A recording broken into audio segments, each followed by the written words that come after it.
Hi, my name is Lily on here, but oh, I lost a fingernail and I'm gonna use it so that I can go like this. But yeah, my name is Leslie or Lily. I'll tell you a little bit about myself. I was born on Vancouver Island in a place called Duncan, British Columbia.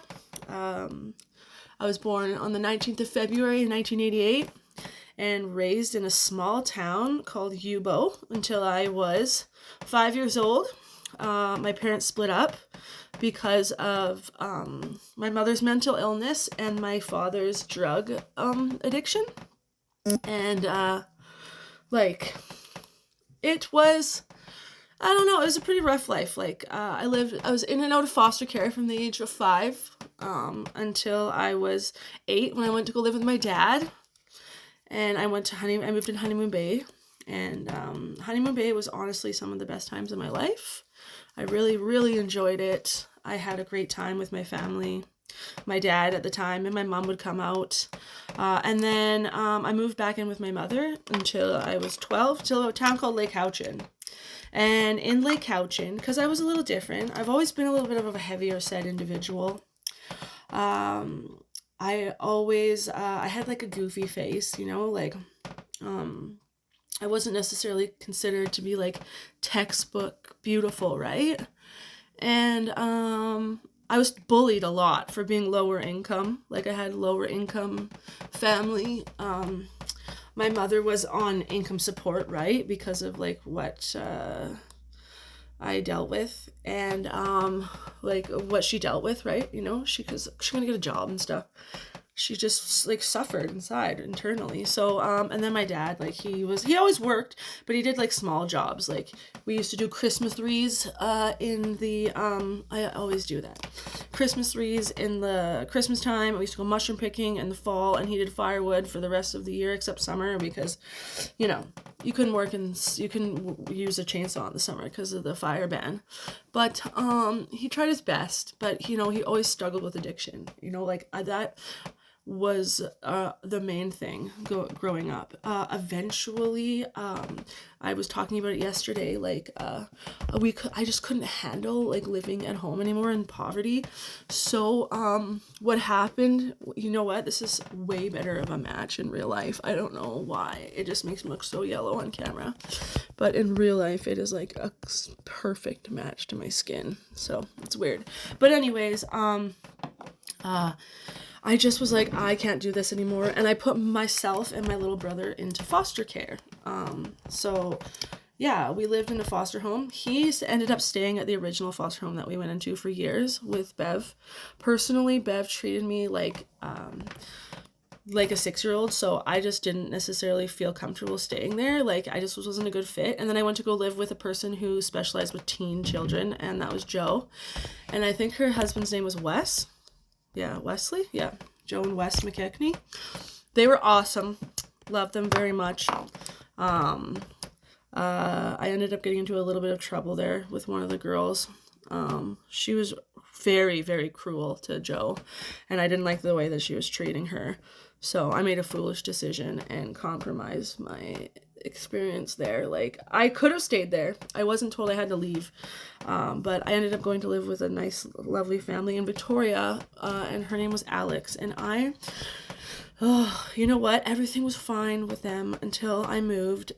We moved to Victoria, and then when I moved to Victoria, like I've always, like, not these days, but like in my teen years, like I compromised a lot of relationships, and I struggled a lot with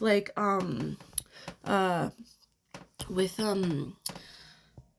being, I don't know how to explain what I'm trying to say. Like I always wanted to be like a cool kid, so I would compromise my relationships with people because I wanted to like have friends and stuff.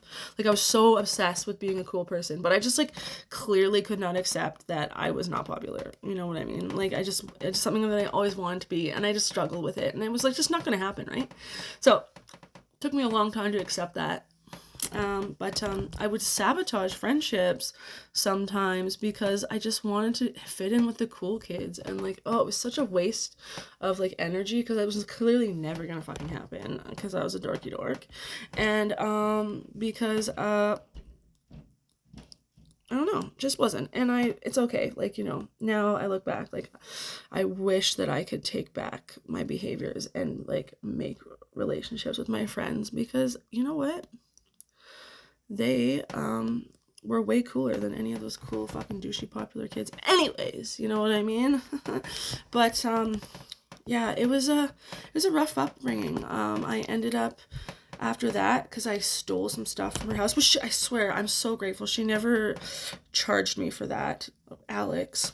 But I ended up, like, getting charged later, because, you know, I was on probation when I was, like, really young for lighting something on fire, and that foolish choice that I made at Joe's house, which she lied about it anyways, and, like, she's just like that. You know, I was going to do something and I ended up stopping myself, but she lied and said it happened anyways, because she's a pathological attention whore, liar. You know what? She could be grown. You know what I mean? Like, she could have grown up and be a more mature person. And, like, you know, we were kids back then.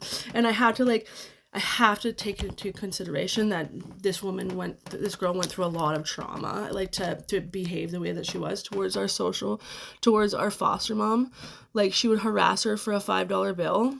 And, like, if she didn't give her the $5, she would, like, torture her and basically, like, threaten to, like, light her house on fire. And, like, that was the, like, final straw.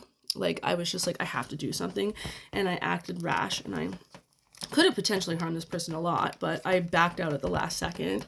And she still said that it went ahead and happened. And then, like, she went to do, like, her statement, she lied. Like, I could have gotten away with it, but I just was like, whatever, you know, like, I didn't know how to stand up for myself, or I wasn't smart enough to, like, know the justice system or anything like that. So basically I got charged for that. And she will say that she went away, but she didn't.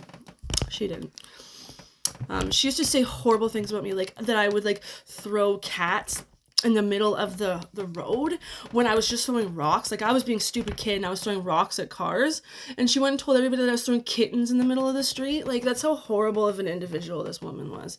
Like, I mean, she probably was, like, tired of being bullied and was like, haha, this girl's, like, even more bullied than I am. And instead of, like, being my friend, she would just, like, go along with it and, like, basically torture me. It was pretty traumatic. But anyways, I went to live with Alex in Victoria, and, like, seriously, I regret, because I was doing so good when we lived in Mill Bay, or, like, I was doing so great there. Like, I had a traumatic experience where I was essayed by, I don't know, it's kind of borderline. I wouldn't call it that.